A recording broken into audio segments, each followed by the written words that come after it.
Olá, sejam bem-vindos a mais uma aula de desenho técnico. A aula de hoje será sobre os pontos elétricos, mais especificamente a forma que é distribuída em planta. Bom, antes de iniciar nossa aula, nós teremos que entender o que seria um projeto luminotécnico, já que o projeto de pontos elétricos, além de estar dentro da planta elétrica, ela também faz parte do projeto luminotécnico, que será tema da nossa próxima aula. Então, o projeto luminotécnico é a combinação entre a iluminação artificial e a arquitetura, visando o melhor emprego de lâmpadas e modos de iluminação no ambiente. Esse tipo de projeto, ele tem como objetivo principal a funcionalidade e a estética do ambiente iluminado e um bom uso das lâmpadas, que com o uso correto ainda permite contribuir para uma economia de energia. Então, ele já entra dentro do gerenciamento de energia quando é efetuado um bom planejamento, um bom projeto elétrico, um projeto luminotécnico. Antes de iniciar o que seriam os pontos elétricos, nós temos que entender uns conceitos básicos. Esses conceitos também diz respeito às nossas plantas de luminotécnica, então já será uma forma de adiantar um pouco o conteúdo. Então, iniciando pelo fluxo luminoso. O fluxo luminoso ele é uma potência emitida pela uma fonte de luz e que ela é percebida diante do olho humano. Já a eficiência luminosa ela é uma relação existente entre o fluxo luminoso e a potência elétrica da lâmpada. A intensidade ela é uma radiação ou luz que é emitida em determinada direção. A iluminância ela é uma relação que existe entre o fluxo luminoso e a superfície que a luz incide.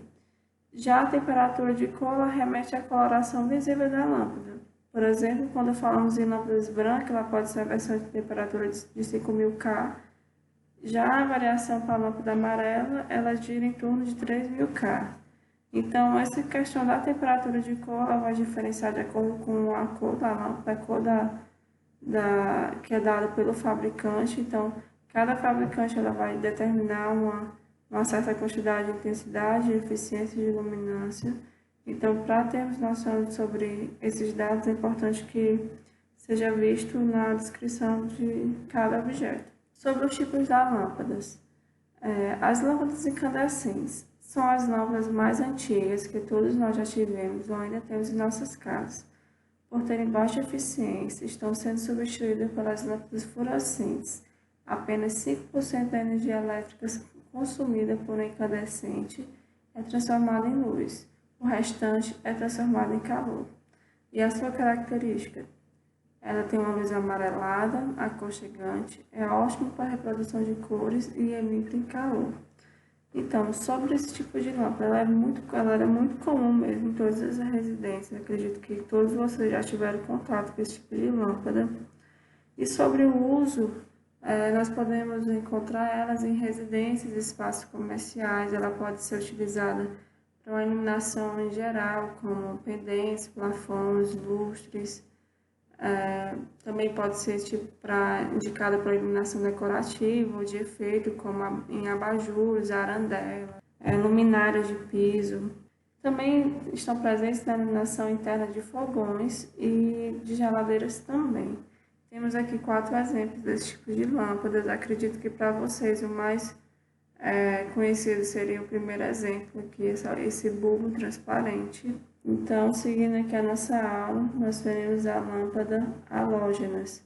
Elas também são consideradas incandescentes. Uma corrente elétrica percorre um filamento liberando calor e luz, mas por possuir halógeno, que é geralmente o bromo ou iodo, em sua constituição, são chamadas de lâmpadas halógenas. Sua característica: possui luz amarelada, ótima reprodução de cores, emitem calor, possuem durabilidade maior que as demais incandescentes. Sobre a questão do uso desse tipo de lâmpadas, elas são indicadas para conferir destaques a objetos a uma determinada área, pois eles apresentam autocontrole do faixa de luz. E também pode ser utilizado em residências e comércios instalados em pendentes. Lustres, em spots, embutidos. Alguns modelos estão disponíveis em diferentes cores. Temos aqui alguns tipos desses tipos de lâmpadas. Acredito que para vocês o mais comum seria as lâmpadas coloridas, que são utilizadas bastante em jardins, em iluminação direcionada para algum tipo de objeto. A terceira lâmpada mostra para vocês a lâmpada fluorescente. Elas são as mais conhecidas, indicadas para o uso residencial e comercial, pois apresentam alta eficiência e baixo consumo de energia. São comercializadas em 3 modelos. No que se refere às suas características, há lâmpadas fluorescentes com diferentes cores de luz, que é a branca, a azulada, a amarelada, e elas não emitem calor, reprodução de cor aproximadamente a 85%. Sobre o seu uso, elas substituem as lâmpadas incandescentes e podem ser utilizadas na iluminação em geral. Como já foi dito, elas podem ser utilizadas na iluminação de residências e comércios. Também pode ser utilizada em pendentes, plafons, lustres, iluminação decorativa ou de efeito, como em abajures, arandelas, luminária e também luminária de piso. Então, temos aqui alguns exemplos de como são essas lâmpadas e também as lâmpadas comuns, que são as compactas espirais, que têm uma diversidade de cores. A próxima lâmpada é a lâmpada de descarga. Esse tipo de lâmpada leva 2 a 15 minutos para acender por completo e necessita de reatores eletrônicos para a sua ignição, que é o acionamento, e a operação, que é manter-se ligada. Ele possui um baixo consumo de energia e a luz produzida é extremamente brilhante, possibilitando a iluminação de grandes áreas, além de serem compactas. Essas lâmpadas relativamente pequenas possuem 4 tipos de modelos. Temos aqui dois tipos para vocês terem conhecimento. E sobre o seu uso, ele é indicado principalmente na iluminação interna de grandes lojas, galpões, fábricas, em vitrines e na iluminação de áreas externas também, como postes de ruas. As características que nós podemos trazer sobre ela é que há lâmpadas de descargas com diferentes qualidades de reprodução, de variadas cores e uma durabilidade variável. E alguns modelos emitem menos calor que as halógenas, então elas se tornam um pouco diferentes nesse tipo de características, principalmente por ser uma lâmpada que precisa de um reator eletrônico para ligar e continuar ligada, no caso. A próxima lâmpada, as lâmpadas LEDs, elas são consideradas mais modernas, que é um produto de última tecnologia. Converte energia elétrica diretamente em energia luminosa através de pequenos chips. É considerado um produto ecologicamente correto por consumir pouca energia e possuir uma vida extremamente longa. Devido à sua alta eficiência e ao baixo consumo, estão substituindo as lâmpadas fluorescentes por lâmpadas LED.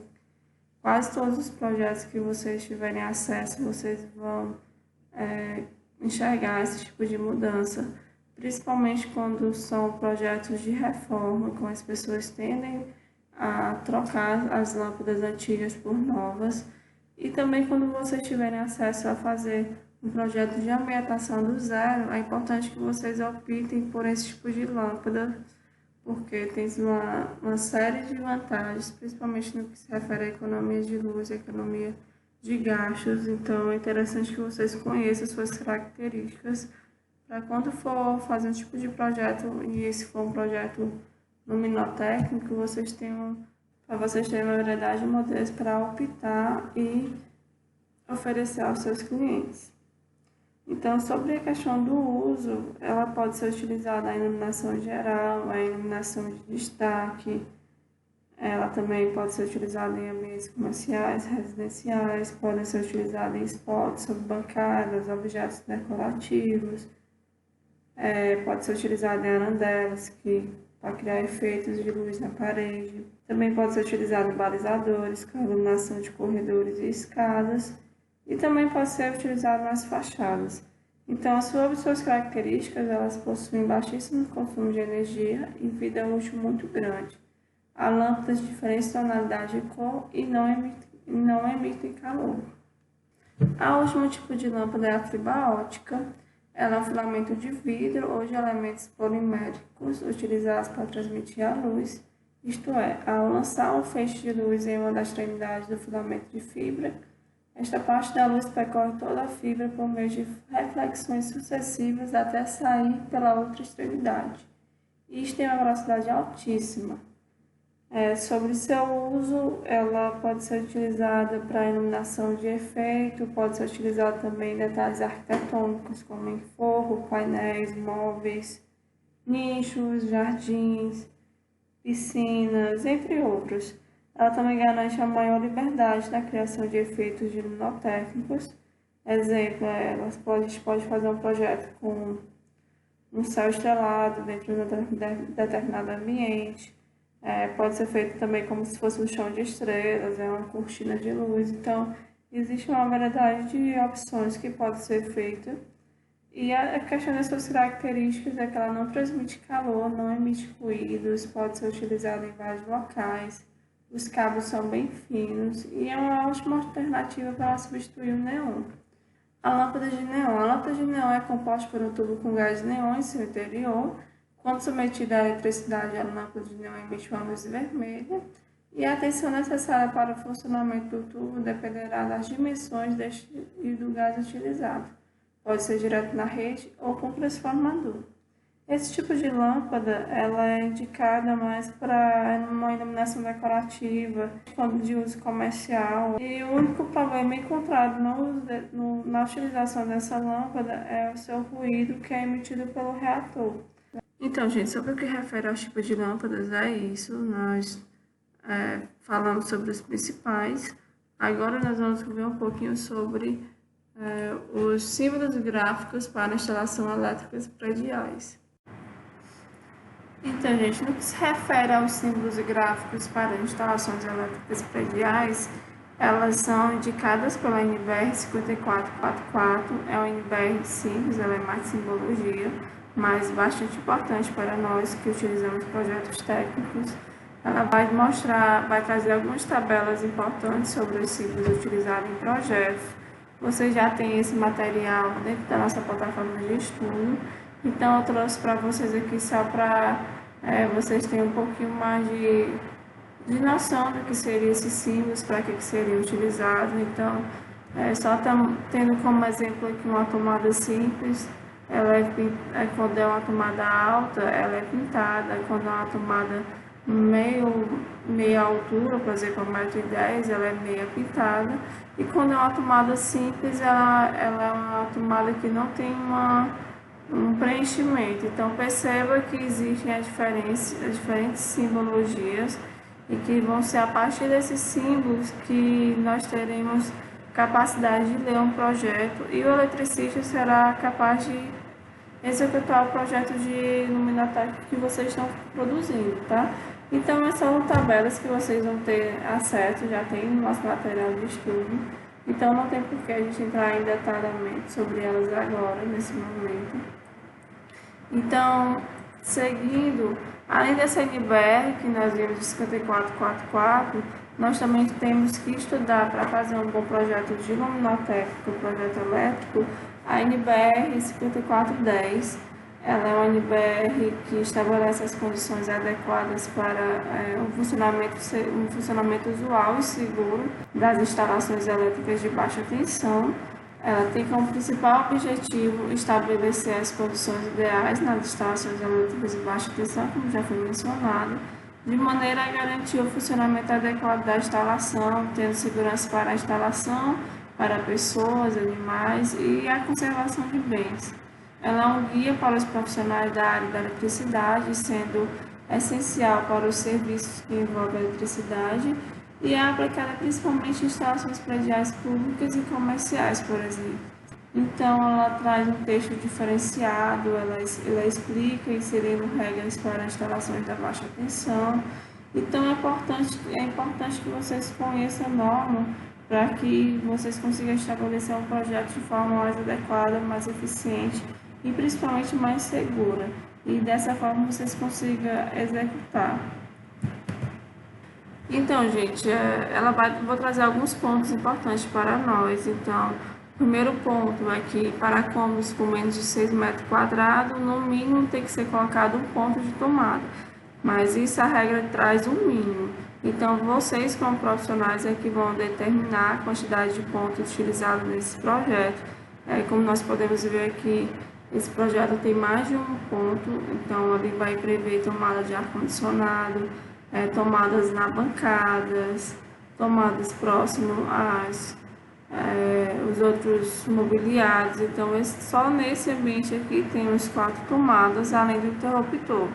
Então, é só vocês terem noção que a norma ela estabelece um mínimo, mas vocês, como estarão projetando, vocês vão determinar, de acordo com o programa de necessidade, a quantidade de pontos elétricos para o projeto. Ela traz também que salas e dormitórios com mais de 6 metros quadrados, no mínimo tem que ser colocado um ponto de tomada a cada 5 metros ou fração de perímetro e tem que ser espaçado de forma mais distribuída possível. Mais uma vez, entra a análise projetual, o programa de necessidade do seu cliente e também o seu projeto de decoração, quando vocês preveem uma iluminação mais diferenciada, iluminação mais direcionada, por exemplo. Então, ela vai trazer um mínimo de pontos de tomadas, mas vocês que vão determinar de acordo com seus planejamentos. É importante que vocês tenham também noção que o menos é mais, é importante que as tomadas sejam distribuídas de acordo com sua necessidade, não? Então é importante que vocês tenham noção do mínimo que é necessário ser colocado, mas que vocês também tenham uma distribuição de acordo com o seu layout produzido. Então a norma te orienta para não faltar tomada em determinado metragem quadrada e vocês utilizam a sua capacidade de decoração de ambientação para adequar as outras tomadas que sejam necessárias, tá? Essa norma ela também vai trazer que cozinhas, copos e lavanderias têm que possuir um ponto de tomada a cada 3,5 metros ou fração de perímetro, independente da área. E também é importante colocar no mínimo 2 pontos de tomada na bancada da cozinha. Mais uma vez, a norma vai trazer a quantidade mínima de pontos para cada área. Nesse caso, ela prevê a cozinha que sejam colocados 2 pontos na bancada. Esses pontos vão servir para a utilização de eletrodomésticos, como batedeira, liquidificador, por exemplo, micro-ondas. Então, é importante que vocês tenham um projeto de layout bem definido, para quando vocês forem fazer o projeto elétrico, vocês não terem dificuldade de alocação desses pontos de eletricidade. Ela vai trazer também que em banheiros tem que possuir no mínimo um ponto de tomada junto ao lavatório, como uma distância mínima de 60 centímetros do box.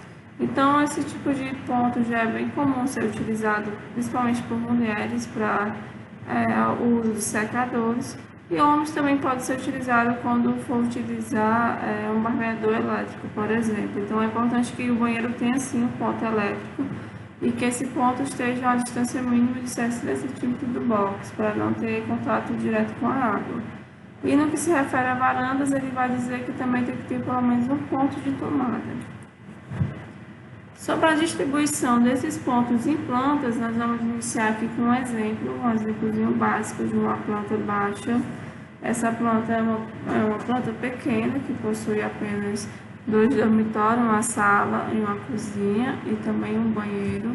O primeiro passo é escolher o ponto onde ficará o quadro de distribuição. Ele deve ficar de fácil acesso, deve ser um local de fácil acesso. O segundo passo é determinar quantos os locais que ficarão os pontos de iluminação e que também serão a passagem para os demais circuitos. Perceba que, como normalmente pequeno, foi colocada apenas uma luminária em cada ponto, ponto social, apenas na área da cozinha é que foi colocado 2 luminárias. O terceiro passo é a distribuição dos pontos de tomadas. O que tem que ser pensado para distribuir os pontos? Além de ser vista a norma, onde ele diz a quantidade mínima, vocês têm que pensar também no layout. Por exemplo, nós vimos que nesse ambiente aqui, que seria um dormitório, ele possuía 2 camas de solteiro, então foi previsto 2 tomadas próximo dessas camas. Então é interessante que vocês façam a planta de layout para que, quando for fazer a distribuição dessas tomadas, vocês não terão esse tipo de dificuldade, ou não deixem, ou não esqueçam, ou também não coloquem a mais. O quarto passo é adicionar os interruptores que acendem as lâmpadas de cada cômodo, que é no caso esse símbolozinho aqui que você já tem o conhecimento, pode estar no nosso material de apoio. Então, gente, esses são os 4 passos simples de alocação dos pontos elétricos.